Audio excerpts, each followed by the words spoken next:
क्या पित्ताशय के पॉलिप से पित्ते का कैंसर बन सकता है? Can gall bladder polyps lead to cancer of the gall bladder? चलिए डिस्कस करते हैं।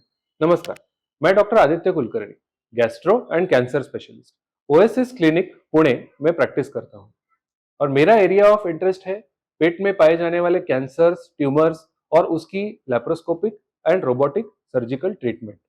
आज हम डिस्कस करेंगे एक कॉमन टॉपिक के बारे में जो कई बार पेशेंट ओपीडी में हमारे पास उनका सोनोग्राफी या सीटी स्कैन का रिपोर्ट लेकर आते हैं और ये सवाल होता है कि इसमें गॉल ब्लैडर में पॉलिप यानी कि पित्ते के थैली के अंदर पॉलिप्स डिटेक्ट हुआ है, तो क्या इसकी ट्रीटमेंट करना जरूरी है और क्या इसमें कैंसर का रिस्क है, और अगर कैंसर है तो ये कितना सीरियस है? क्योंकि कई बार ये सोनोग्राफी या ये टेस्ट हेल्थ चेकअप के लिए रूटीनली किए जाते हैं और पेशेंट को इसकी वजह से कुछ सिम्टम्स नहीं होते हैं।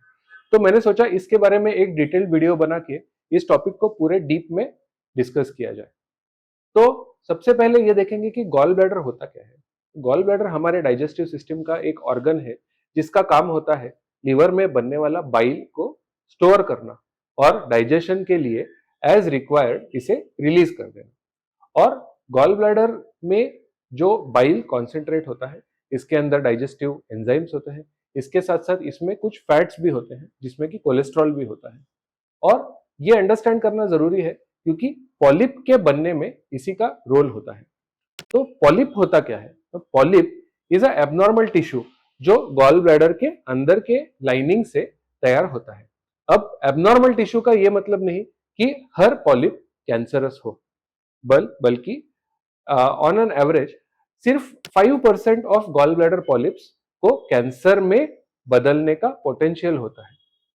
इसका मतलब ये नहीं कि 5% ऑफ गॉल ब्लैडर पॉलिप्स में कैंसर बनेगा, but only 5% of the gall bladder polyps can have potential to grow into the cancer.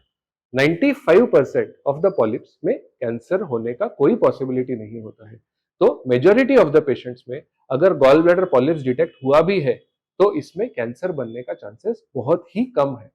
तो अगर कैंसर नहीं तो दूसरा क्या होता है?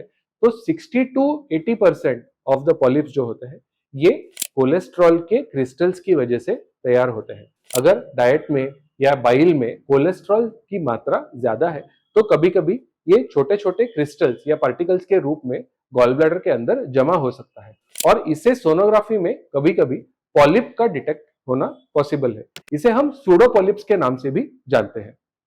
10% of the polyps gall bladder के इन्फेक्शन या गॉल ब्लैडर में स्वेलिंग या इन्फ्लेमेशन की वजह से भी हो सकते हैं। इन्हें हम इन्फ्लेमेटरी पॉलिप्स के नाम से जानते हैं या फिर एडिनोमायोमेटोसिस या फिर स्ट्रॉबेरी गॉल ब्लैडर के नाम से इसे जाना जाता है।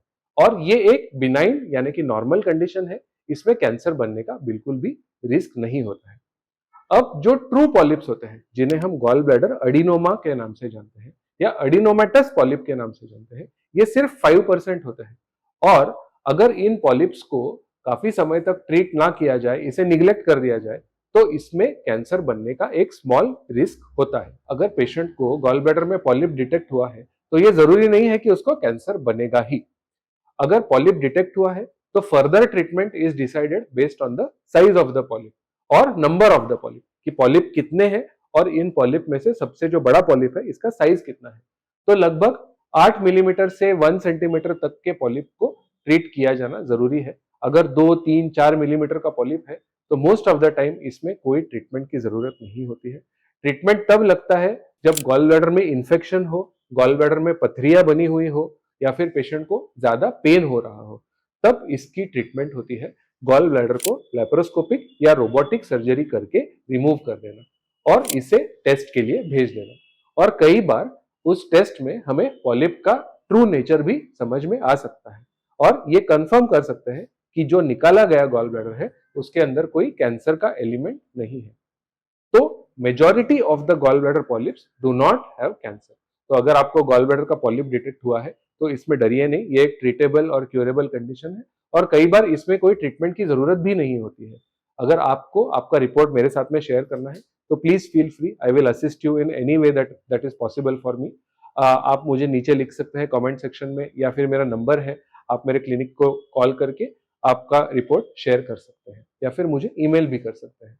मेरे चैनल के ऊपर आपको गॉल ब्लैडर और गॉल ब्लैडर स्टोन्स, कैंसर से रिलेटेड कई सारे इंफॉर्मेशन मिल सकते हैं, तो please do go through that also. Thank you very much.